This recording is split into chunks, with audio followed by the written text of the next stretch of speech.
This video is sponsored by Insta360. Today, I'll share my top settings for the Insta360 Ace Pro 2 so you can get the most out of this camera and use it in every possible scenario. Let's go. Your love is like a wildfire.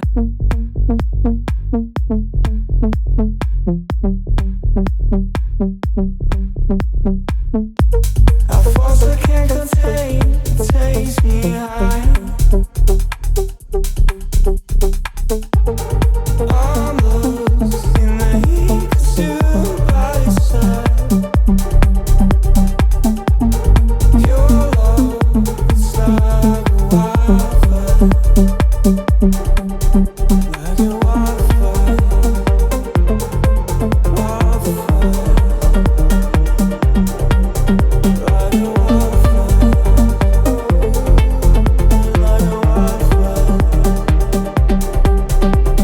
wildfire. First things first, if you have enjoyed this intro, if you're a fan of action cameras, FPV drones, camera drones, reviews, tips and tricks, then I would highly recommend you to subscribe to my channel because I will be putting out a lot more videos like this one in the future. So drop a like and let's get going straight away. Now this camera right here, the Ace Pro 2, is a camera that I have been using a lot since its release. For my personal life, I've been shooting a lot of my day-to-day activities, and I've been shooting a lot of family moments and just stuff that happens to me on this camera because it's that easy to use. And usually I don't really share that on my channel because it's personal, but I think to start incorporating a little bit more vlog style content in 2025, for which I will be mostly using this camera. And there are plenty of reasons for that. First, starting out with the resolution, we have 8K on this camera, which for me is not something that I use. Definitely don't have the need for it unless I really plan to punch in and crop in later. So for my regular usage, whether that's on a drone, on top of my car or any other action scenario, or even for vlogging, I shoot in 4K 25 frames per second. Now, if you're shooting something that tends to be more action based and you probably want to slow it down later in post to really emphasize on that action, you can jump up to 4K 50 or 60 frames per second, even 4K 120 frames per second if you wish. However, for most of the activities that I shoot, I prefer to have them in real time and not really slow them down. I prefer to have them, maybe even speed them up a little bit to really showcase the dynamic of what's going on. So for the most part, I shoot 4K 25 frames per second on this camera. One thing I hugely recommend to anyone looking to have a nice looking footage out of the Ace Pro 2 is to invest into ND filters. These are ND filters by Freewell, and they have 4 different ones that you can attach to your camera. So depending on the lighting conditions, if it's a bright sunny day, you might want to put a darker ND filter like the ND32, for example, or if it's a cloudy day or really not that sunny outside, maybe ND8 or ND16 would do the job just fine.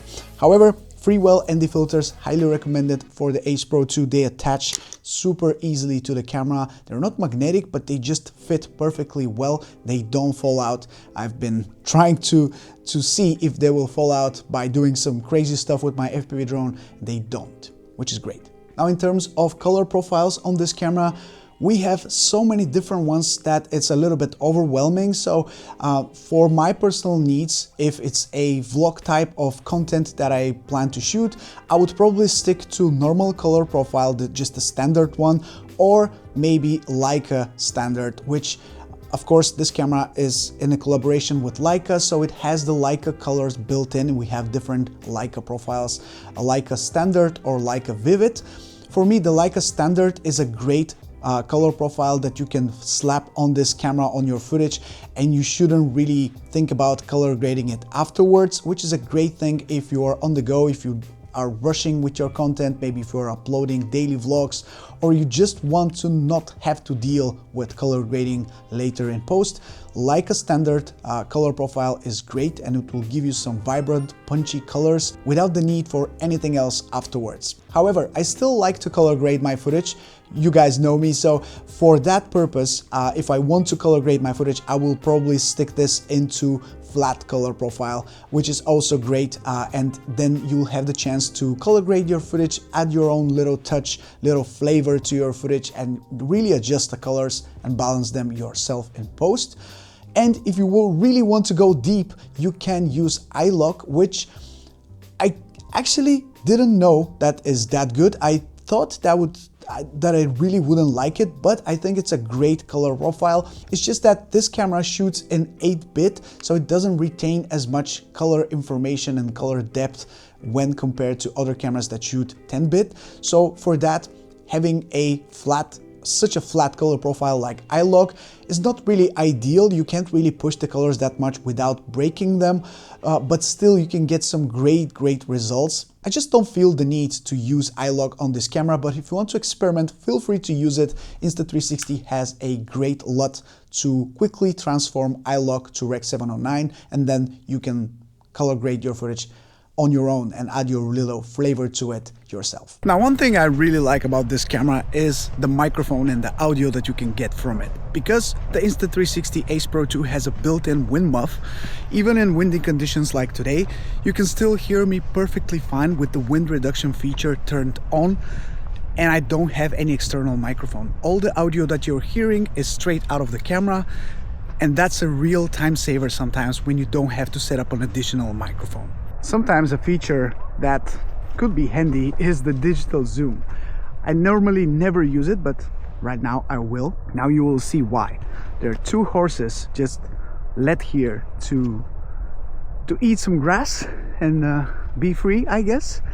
I don't want to get too close, but now with this zoom I can get a little bit closer, or at least film them from a distance, and still maybe you'll see them. Maybe not, I don't know. But it's a nice feature that, like I said, normally I don't use, but still sometimes you can really get a good use out of a feature like this. In terms of field of view settings, again, we have quite a few different options to choose from. However, I've noticed that Mega View, which is the new field of view option that we have on the Ace Pro 2, is pretty good for pretty much everything you throw at it. So even for FPV footage, for vlogging, for regular type of cinematic shots that you want to capture during the day or during the night, you can use Mega View, and it's good enough. I don't really see myself using anything else. I've used linear for a bit to vlog with it, but it's just not worth it. Mega View seems to be working perfectly fine for all of these different scenarios, so that's what I recommend. For stabilization, again, I'm on a very similar opinion. The built-in stabilization works wonders and it's great. However, I tried using gyroflow. I tried turning off the stabilization so I can use gyroflow. I shot in 4:3 aspect ratio, and then I stabilized my FPV footage with it. And I have to say, it's just that I don't like the look of the stabilized gyroflow footage from the Ace Pro 2. It has far too much distortion, and it has that crazy look to it where when you're turning with your drone, it creates that distortion around the edges of your footage, and it's very unnatural, and you don't get that on the built-in stabilization footage that you have with the Ace Pro 2. I prefer to rely on the built-in stabilization, which is pretty good, and I keep it in standard for the most part. If it's super shaky footage that I plan to be shooting, then I will turn it up to the more extreme option, but standard stabilization works pretty well for 99% of the time, so that's what I recommend you using as well. Even in extremely low light situation like this one, the Ace Pro 2 comes out with very usable image with pure video mode, which is the mode you should definitely use if you're shooting at low light or nighttime.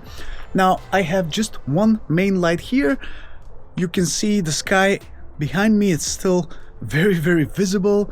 There are some street lights around, but other than that, it's very dark around me, and you can still, I think, see me pretty well. Really depends how much light there is around you, but for the most part, if you have at least one street light or some small lights here and there, you can shoot with pure video mode on the Ace Pro 2 and you'll have some great image. The sharpness of this camera seems to be pretty good with the middle setting, which is medium. I don't set it to low because otherwise I need to add that in post. And although for some scenarios like FPV footage, I will turn it down to low, for the majority of times, so I can add it in post because I have a lot more motion blur and I want to have full control over how sharp the footage will be later in post.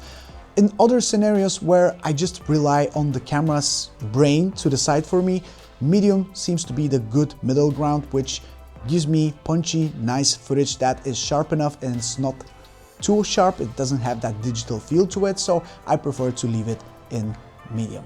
And there you guys have it. This is how I personally use the Ace Pro 2, which is a great camera for capturing everyday moments, FPV shots, action shots, all sorts of different shots that you want to capture during the day or especially during the night, which is where this camera really shines in my opinion. Thank you so much for watching, and thank you so much to Insta360 for sponsoring today's video and for continuously supporting me here on my channel so I can continue making those videos for you.